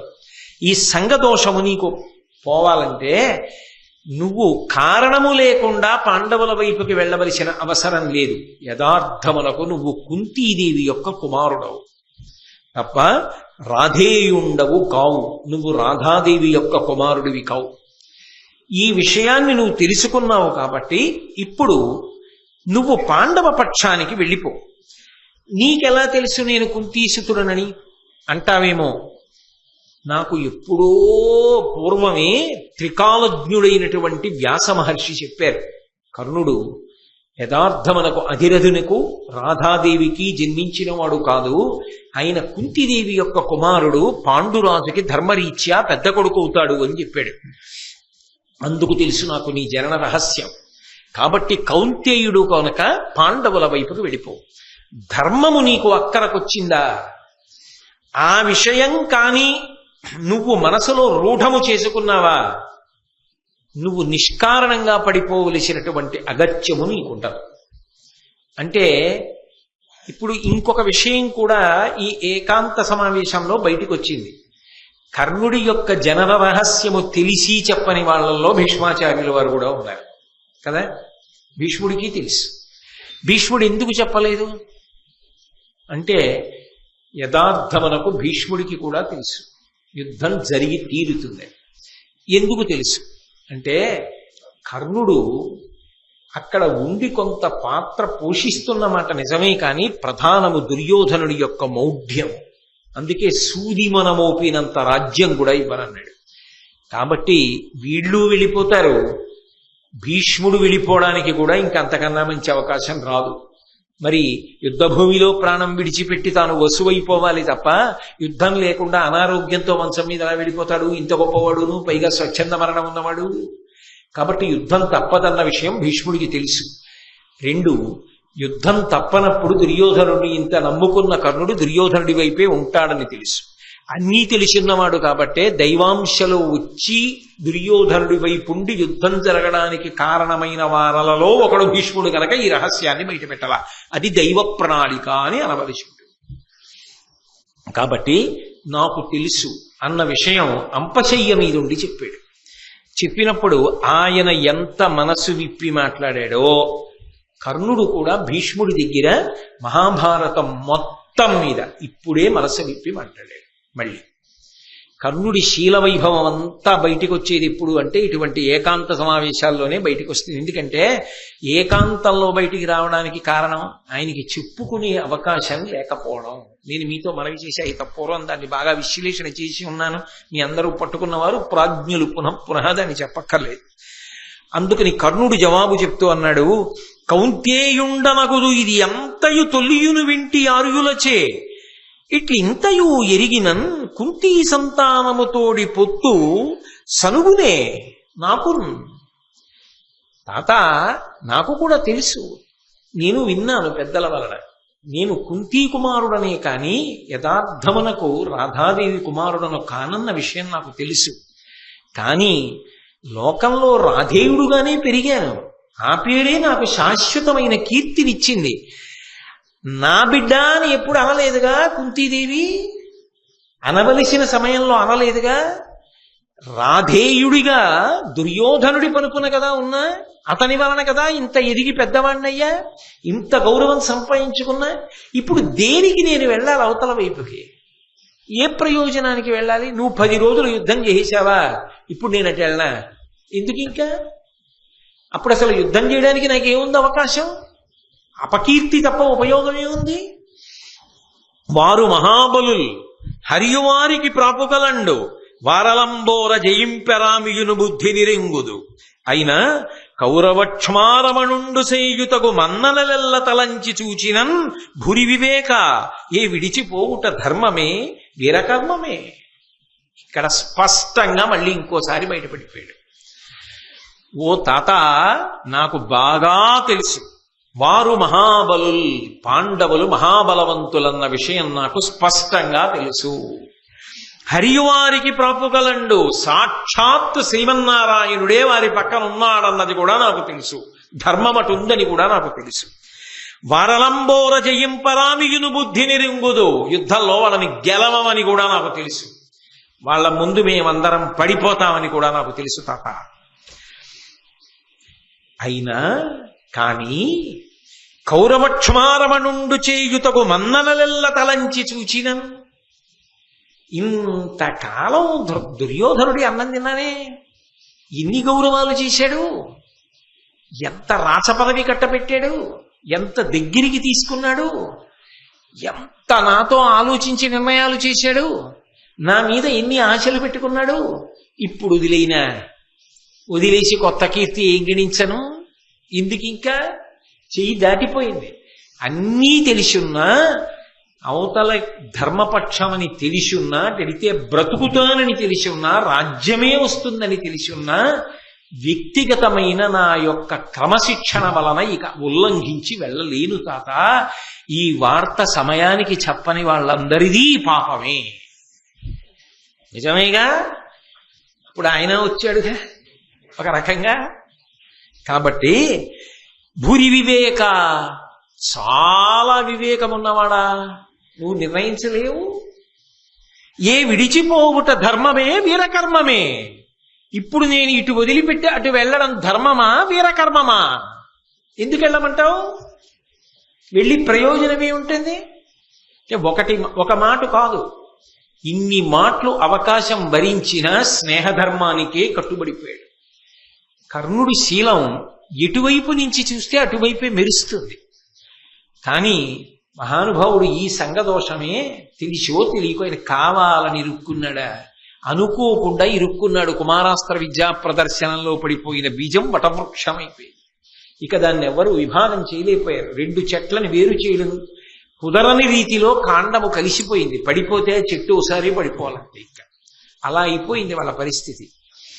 మాటలు పెక్కులాడి అనుమానము లేక సభంగడంగి పల్మాటు పరాభవించితి చలంబున పాండవ కోటికెప్పుడుంచేటుదలంచి ఏ బలువు చేసితి వైరము నాకు ఇంక నీ వీటికి వరి వీటికి నీ ఎకసమయ్యడు కయ్యమొప్పగన్. తాత ఉన్న మాట, మనసులో ఉన్న మాట, జరిగిన విషయం దాపరికం లేకుండా చెప్పేస్తున్నా. ఇంతకాలం తప్పురాని నువ్వు అండం, ఈ ముసలాళ్ళు ఇలాగే మాట్లాడతారండం కదా, చేశాను. నిజం చెప్పేస్తున్నాను తాత, ఇవాళ నువ్వు పడిపోయావు. రేపో మాపో 3 రోజులకో వారం తర్వాత నేను వెళ్ళిపోతాను. ఇంకిప్పుడు ఈయన నీతో చెప్పకపోతే ఏం ఉపయోగం? చెప్పేస్తున్నాను. మాటలు పెక్కులాడి అనేకమైనటువంటి మాటలు మాట్లాడకూడనివి నేను మాట్లాడిన మాట వాస్తవమే తెలిసే మాట్లాడాను. అలా మాట్లాడకూడదని నాకు తెలుసు. అలా మాట్లాడడం తప్పని తెలుసు. అలా మాట్లాడి పాపం మూట కట్టుకుంటున్నాడని తెలుసు. అయినా మాట్లాడాను తాత. అనుమానము లేక సభంగడంగి పల్మాటు పరాభవించితి చలంబున. కేవలము మాత్సర్యంతో అర్జునుడు అంత ఎదుగుతున్నాడు. అంత అర్హత ఉండి నేను ఎదగలేకపోతున్నాను. నన్ను తొక్కేస్తోంది సమాజం. ఎదగడానికి నాకు లోపల ఉత్సాహం ఉన్నా నన్ను ఎదగనివ్వదు. అన్నీ ఆయనకి కలిసి వచ్చి ఎదుగుతున్నాడు. ఆయనకి కీర్తి పొందగలిగినంత శక్తి నాకుండి పొందలేకపోతున్నా. ఈ ఆర్తి మాత్సర్యంగా మారింది తాత. అర్జునుడి మీద క్రోధంగా మారింది. అందుకే ఎంత అవమానించచ్చన్నది చూసి దుర్యోధనుడిని అడ్డు పెట్టుకుని సభలలో అనకూడని మాటలన్నీ అని అవమానించా. నిస్సందేహం అదే ద్రౌపదీదేవి పట్ల కూడా వెళ్ళిపోయింది ఆ వాగ్ధోరణి. తప్పని నాకు తెలియదని అనుకోవద్దు తాత. కానీ నా జీవితంలో నేను పొందినటువంటి పరాభవాలు, నేను ఎదగడానికి అడ్డొచ్చిన కారణాలు, నేను పొందిన పరివేదన నా చేత అలా చేయించాయి. అది మాత్సర్యమే, దోషమే నాకు తెలుసు. కానీ నేనంతకన్నా దాటలేకపోయాను ఒక మానవుడిగా. నేను అందులో శాంతి పొందాను. అది తప్పని తెలుసు. దానికి నా తల ఇచ్చేస్తానని తెలుసు. సిద్ధపడుతున్నానని తెలుసు. కానీ అతిక్రమించలేని విషయాలయ్యాయి తాత. ఉన్న మాట నీతో చెప్తున్నాను. నేను మాట్లాడిన మాట సత్యమే, అది నా తప్పు కూడా. ఇంకా వీటికి నీ ఎక్కసమయ్యడు కయ్యమొప్పగన్. ఖచ్చితంగా కౌరవ సైన్యానికి పాండవ సైన్యానికి ఆఖరి తల తెగిపోయే వరకు ఈ యుద్ధం జరగవలసింది. ఆగడానికి జరిగి తీరుతుంది తాత. ఇక ఇప్పుడు ఆపడం కుదరదు. నేను వేసినటువంటి విత్తనాలు అటువంటివి. అది ఇలా జరగవలసిందే యుద్ధం. ఆ మాత్సర్యానికి అంతం ఇప్పుడంటే శరీరాలు పడిపోయినప్పుడే. ఇంకంతకన్నా మార్గం లేని రీతికి ఎదిగిపోయే తాత అవి. దైవాధీనము సర్వమున్ మనమతిం తప్పింపగా వచ్చునే నీవింకన్నను నొండువల్కక పరానీకంబుపై పంపు మత్సేవాధర్మము నిర్వహించద బలోచ్ఛేకంబు లోకంబు సంభావింపన్ విహరించదన్ మురరిపున్ పార్థుం తలంకించదన్. తాత దైవాధీనము సర్వమున్, అంతా దైవాధీనం. నాకు అర్థమైపోయి ఎక్కడో పుట్టినవాణ్ణి, మొత్తం సామ్రాజ్యం పాలింపవలసిన వాణ్ణి. తెలిసున్న తల్లి చెప్పలా, తెలిసున్న తండ్రి చెప్పలా, తెలిసున్న నువ్వు చెప్పలా, సర్వజ్ఞుడు కృష్ణుడు చెప్పలా, ఎవ్వరూ చెప్పవలసిన సమయానికి చెప్పలా. మా బంధం దృఢతరమైపోయి యుద్ధం ఆపడానికి వీలు లేని స్థితి వచ్చిన తర్వాత అందరూ నన్ను అటెళ్ళమని చెప్పారు. వెళ్ళలేని స్థితి అని నేను తలకొట్టుకు చెప్తున్నాను. కాబట్టి యుద్ధమే జరుగుతుంది, అందరూ చచ్చిపోతారు. ఇది దైవ నిర్ణయం తాత. భీష్ముడికి అదే తెలుసు. ధర్మ సంస్థాపన కొరకు పడిపోవలసిందే. కర్ణుడే చెప్పాడుగా, ఇది అధర్మపక్షం నిలబడదు. ధర్మం కళ్ళ ముందు కృష్ణుడు అటున్నాడు, అదే సత్యం. కాబట్టి ఇటు పడిపోతారు తాత, దీన్ని ఆపడం కుదరదు, అది దైవ నిర్ణయం తాత, అందులో పెద్ద పావు నేనవడం నా కర్మంతి. కాబట్టి పరానీకంబుపై పంపు, ఇటు పక్షం వదిలిపెట్టటెళ్ళని అనకు తాత, నన్ను పరమ ప్రీతితో ఆశీర్వచనం చేసి మన్నుటో మరణించుటో అటే పో యుద్ధానికి అని ఆశీర్వచనం చేసే తాత. బలోచ్ఛేకంబు లోకంబు సంభావింపన్ విహరించదన్, నా బలం ఏమిటో లోకం చూసేటట్టుగా నా సాధ్యమైనంత యుద్ధం చేసేస్తా. కృష్ణార్జునులు కూడా నా యుద్ధాన్ని చూసి అబ్బా కర్ణుడు సామాన్యుడు కాడు సుమా అని కనీసం అనేలా యుద్ధం చేసి వెళ్ళిపోతాను. అదొక్కటే ఇక నాకు దక్కేది. నాకు తెలుసు తాత, నేను బ్రతకను, ఎవరూ బ్రతకరు, ఇది దైవ నిర్ణయం అలా అనిపించుకు వెళ్ళిపోతాడు. అసలు లోపల కోరికది. అంటే ఆయన లోపల నిర్ణయానికి వచ్చేసాడు, నేను గెలవను, పడిపోతానని తెలుసు. కర్ణుడికి తెలియంది ఏం లేదు. కానీ నేను మొదటి నుంచి మీకు మనవి చేస్తున్నాను, ఆయనని అని ప్రయోజనం లేదు, దైవ వ్యూహంలో ఆయన ఒక బలమైన పావు అంతే. అలాగే అన్ని వైపుల నుంచి నలిగిపోయాడు ఆ కర్ణుడు.